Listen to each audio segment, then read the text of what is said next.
Selamat datang di Windbox. Sebelum kita mulai, peringatan spoiler. Hari ini saya akan menjelaskan film thriller dan aksi Korea tahun 2018 berjudul The Witch Part 1 Subversi.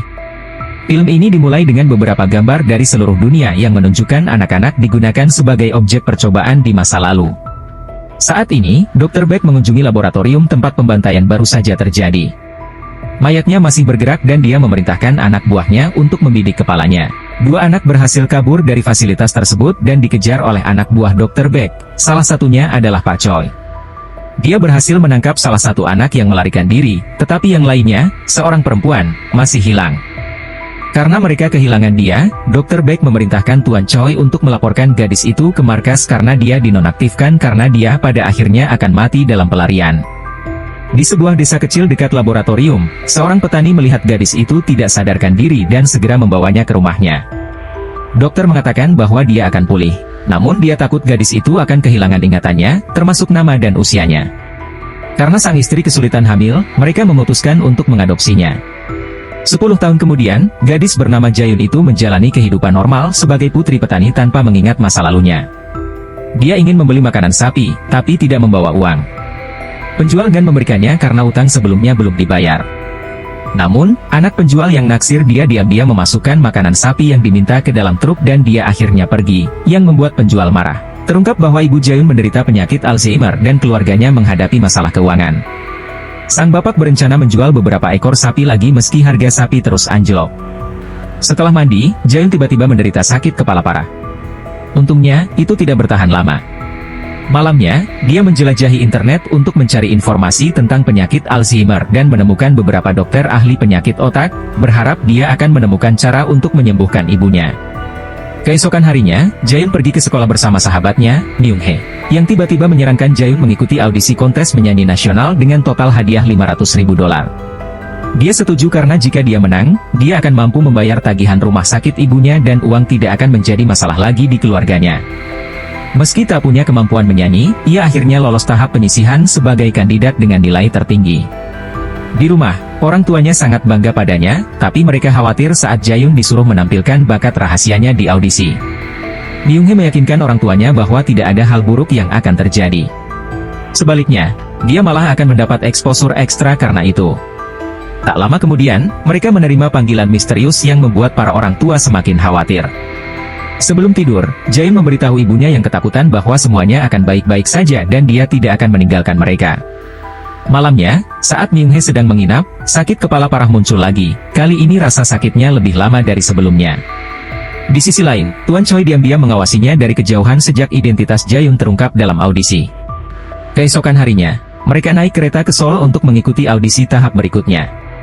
Dalam perjalanannya, Myung-hee menawarkan dirinya untuk menjadi manajernya jika dia menjadi terkenal, menyarankan pembagian keuntungan 50-50. Tiba-tiba, seorang pemuda yang duduk di depan mereka turun tangan. Dia mengklaim bahwa dia mengenal Jayun, tapi sepertinya dia tidak mengingatnya sama sekali. Dia terkejut saat mengetahui bahwa Jayun punya nama. Dia menyatakan mereka biasa dipanggil dengan nomor dan memanggilnya, Miss Penyihir, yang membuat gadis itu semakin bingung. Dia masih tidak ingat dan pemuda itu mencoba menampar wajahnya, yang membuat Jayun kaget. Myung-hee berteriak, tapi diabaikan oleh penumpang lain. Dia pergi dan mengatakan bahwa mereka akan bertemu lagi. Saat dia berjalan pergi, dia bertabrakan dengan seseorang dan menghinanya. Tidak senang, orang lain mencoba menyerangnya, tapi dia terlalu kuat untuknya. Pemuda itu melenyapkannya dan kemudian membuang mayatnya dari kereta. Mereka tiba di studio dan penampilan luar biasa Jayun akhirnya memungkinkan dia untuk maju ke perempat final, menerima banyak suara dari juri. Mereka sangat senang dengan hasilnya, tapi begitu mereka keluar, Jayun kembali menderita sakit kepala. Kali ini malah menimbulkan mimisan yang menandakan penyakitnya semakin parah. Ternyata ia pernah mengunjungi dokter yang mengatakan bahwa sakit kepala tersebut akan merenggut nyawanya dalam waktu 2-3 bulan dan transplantasi sumsum tulang dari orang tua kandungnya adalah satu-satunya cara untuk menyelamatkannya. Sementara itu, Dr. Beck yang menyaksikan pertunjukannya di televisi sangat senang karena karya terbaiknya masih hidup dan akhirnya ditemukan. Di luar studio, gadis-gadis itu tiba-tiba dihadang oleh anak buah Dr. Beck yang berusaha menculik mereka, namun dengan cara yang baik dan sopan. Namun, sekelompok anak yang keluar dari gedung mengalihkan perhatian mereka dan mereka menggunakan kesempatan itu untuk memanggil taksi dan pergi dari sana, lalu naik kereta untuk pulang. Setibanya di sana, saat Myung-hee memanggil ayahnya untuk jalan-jalan, tiba-tiba pemuda itu muncul dan mengancamnya, mengatakan bahwa dia akan membunuh orang tuanya. Jaeun segera berlari menuju rumahnya sambil menyuruh sahabatnya untuk meminta bantuan. Ternyata ayah Myung-hee, Pak Du, adalah seorang petugas polisi dan dia memutuskan untuk mampir ke rumah Jaeun. Ketika pemuda itu hendak menyerang rumah, petugas Du datang dan dengan sopan meminta identitas mereka. Tidak lama kemudian, gadis-gadis itu tiba di rumah dan tidak menemukan siapapun di dalam mobil polisi, yang membuat mereka khawatir. Jaeun menggunakan kekuatannya untuk menemukan orang-orang tua itu. Mereka berlari dengan panik ke dalam rumah, menemukan bahwa ayah mereka sedang bermain catur bersama. Sebelum berangkat, petugas Du memberitahu Jaeun bahwa pemuda dan teman-temannya adalah orang Amerika, tapi dia mengaku tidak mengenal mereka. Di sisi lain, pemuda dan anak buahnya berhadapan dengan seorang profesor di laboratoriumnya. Ternyata dia adalah rekan kerja Dr. Beck dan dia menolak bekerja sama ketika diminta, jadi mereka dikirim olehnya untuk membunuhnya. Di luar fasilitas, pemuda tersebut memamerkan keahliannya yang memungkinkan dia mengendalikan pikiran manusia dan menggunakan pistol tanpa menyentuhnya. Setelah itu, mereka membakar laboratorium dan pergi. Keesokan harinya, Dr. Beck bertemu dengan Tuan Choi. Dia menyarankan agar dia berlibur ke Eropa dan memerintahkan dia untuk tidak mengganggu bisnisnya lagi. Dia tidak senang dengan keputusan itu, tapi dia harus mematuhi atasannya. Dia memperingatkannya bahwa Jaeun adalah monster dan dia harus dibunuh, tapi Dr. Beck tidak mau melakukannya. Beberapa saat kemudian, Tuan Choi diam-diam bertemu dengan seorang profesor yang dapat membantunya menyembuhkan penyakitnya, namun Tuan Choi harus membunuh Jaeun dan membawakan kepalanya. Saat makan malam, anggota keluarga lainnya khawatir dengan kondisi ibu Jaeun karena demensianya semakin parah. Dia bahkan tidak bisa mengenali putrinya lagi. Malam itu, Jaeun terbangun dari tidurnya, menangis kesakitan karena sakit kepala parah muncul lagi. Sementara itu, anak buah Dr. Beck menyelinap ke dalam rumah dan mengancam ibu Jaeun dengan pistol. Menyadari hal itu, dia segera bangkit. Begitu dia meninggalkan kamar tidurnya, dia mengetahui bahwa dia telah dikepung sementara Myung-hee disandera. Seorang pria muncul, mengklaim bahwa Jaeun hampir membunuhnya di masa lalu, tapi dia bersikeras bahwa dia tidak ingat apa-apa dan tidak mengenalnya. Dia terus memohon sampai salah satu pria menyakiti sahabatnya. Dia marah dan melepaskan bakat aslinya. Dia menjadi sangat cepat, secepat cahaya, dan mulai melenyapkan semua anak buah Dr. Beck satu persatu dengan kejam. Setelah dia menyingkirkan pria terakhir, pemuda tersebut muncul dan kagum dengan kemampuan Jaeun yang sebenarnya. Pemuda itu menjelaskan bahwa Jaeun dibangun secara berbeda. Dia berhasil unggul dalam setiap mata pelajaran tanpa harus memberikan usaha ekstra pada mereka. Namun, dia masih tidak ingat siapa pria itu. Dia kemudian menunjukkan padanya bekas luka di dahinya, mengatakan padanya bahwa dia melakukan itu padanya. Gadis itu perlahan mengingat masa lalunya, namun tetap tidak mau mengakui bahwa dia mengenalnya. Pemuda itu mendesaknya untuk mengikutinya atau dia akan membunuh semua orang di desa. Dia dengan enggan setuju dan memberitahu temannya untuk merawat orang tuanya. Di sisi lain, Tuan Choi mengumpulkan semua agen lapangan dan siap membunuh gadis itu. Dalam perjalanan mereka, terungkap bahwa Jaeun sengaja memilih orang tua angkatnya yang dia yakin tidak akan pernah meninggalkannya. Hal itu sudah direncanakan dengan baik. Singkat cerita, mereka tiba di laboratorium terbengkalai tempat Dr. Beck telah menunggu dan dia langsung dibawa ke ruang interogasi.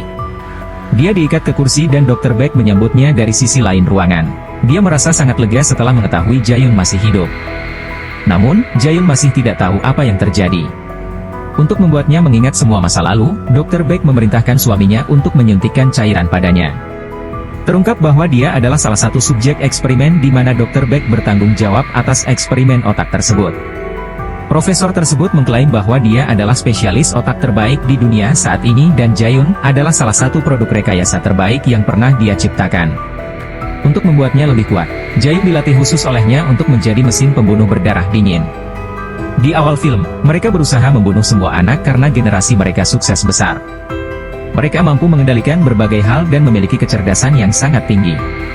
Para petinggi takut dengan ciptaan tersebut karena khawatir tidak dapat mengendalikannya, sehingga Dr. Beck diperintahkan untuk menonaktifkan semuanya. Namun, Jaeun istimewa pada saat itu dan semua anak buahnya tidak mampu membunuhnya. Karena sakit kepala pada akhirnya akan membunuhnya jika tidak diobati dengan cara yang benar dan kondisinya semakin buruk, profesor tersebut memerintahkan pria tersebut untuk menyuntikkan serum lagi padanya, sehingga dia bisa mengeluarkan kekuatan penuhnya hanya dalam sebulan. Dia akan memerlukan suntikan lagi pada bulan berikutnya atau rasa sakitnya akan bertambah parah. Namun, setelah menerima suntikan, ekspresi Jayung berubah drastis. Ternyata dia tidak pernah kehilangan ingatannya dan selama ini berpura-pura bodoh demi bisa menghubungi profesor. Terungkap juga bahwa Jayung sengaja menunjukkan bakatnya dalam audisi untuk menarik perhatian profesor. Dia segera membebaskan diri dan melenyapkan pria di ruang interogasi. Dr. Beck mencoba melepaskan gas saraf untuk melumpuhkannya, tapi dia lolos melalui langit-langit. Dia menghadapi profesor itu. Sambil menodongkan pistol ke arahnya, dia mengatakan kepadanya bahwa dia tidak pernah melupakan apapun, terutama hari mereka tersingkir. Sadar bahwa dia kehabisan waktu, Jayung memutuskan untuk membuat penciptanya menemukannya. Dia menembak kaki profesor dan memaksanya untuk mengungkapkan lokasi di mana serum disimpan. Sementara itu, pemuda tersebut menyadari bahwa dirinya telah ditipu dan segera menuju ke kamar. Namun, Tuan Choi dan anak buahnya muncul dan mulai menembaki mereka. Terungkap juga bahwa pemuda itu sebenarnya adalah anak yang ditangkap Tuan Choi sebelumnya. Baku tembak pun terjadi dan dia memerintahkan anak buahnya untuk membidik kepala jika ingin membunuh mereka. Gadis muda itu turun tangan dan mulai melenyapkan semua pria Tuan Choi yang tersisa dengan pisaunya. Di sisi lain, pemuda itu tiba-tiba menyerang Jayung dan menantangnya berduel, menyatakan bahwa dia sekarang lebih kuat dari sebelumnya. Mereka berkelahi, tapi gadis itu masih terlalu cepat untuknya. Dia bahkan tidak bisa mendaratkan satu pukulan pun padanya dan akhirnya ditendang olehnya. Dr. Beck mencoba melarikan diri, tapi Jayung menembaknya di kaki lainnya. Saat dia hendak menghabisi pria muda itu, Tuan Choi muncul dan menembaknya. Setelah itu, dia menghabisi profesor itu. Dia mencoba melawan Jayung, tapi dia berada di level lain. Dia mengalahkannya dan akhirnya membunuhnya dengan mudah. Pria muda itu masih tidak menyerah saat gadis muda itu mencoba menikamnya, tapi dia melihat itu datang dan menghabisinya. Akhirnya, dia mendesak pemuda itu untuk memberitahukan lokasi fasilitas penelitiannya, tapi dia menolak melakukannya, jadi dia menembaknya. Jayung mengambil serum dan membakar laboratorium. Dia segera menuju ke rumah sakit dan menyerahkan serum tersebut kepada ayahnya karena serum tersebut akan memperlambat penyebaran demensia yang diderita ibunya. Sebelum dia pergi, ayahnya mengungkapkan bahwa dia pernah menyesal mengadopsi dia, tapi ibunya adalah orang yang terus meyakinkan dia bahwa dia akan tumbuh menjadi gadis cantik suatu hari nanti jika mereka memperlakukannya dengan cinta. Dia kemudian pergi sambil melambaikan tangannya ke arah sahabatnya untuk terakhir kalinya. 3 bulan kemudian, Jayung secara misterius muncul di rumah seorang wanita, yang ternyata adalah saudara perempuan Dr. Beck, memintanya untuk membuatkan serum yang lebih permanen untuknya. Berlanggananlah untuk menonton lebih banyak video seperti ini, aktifkan notifikasi, dan tinggalkan suka untuk membantu saluran ini. Terima kasih telah menonton.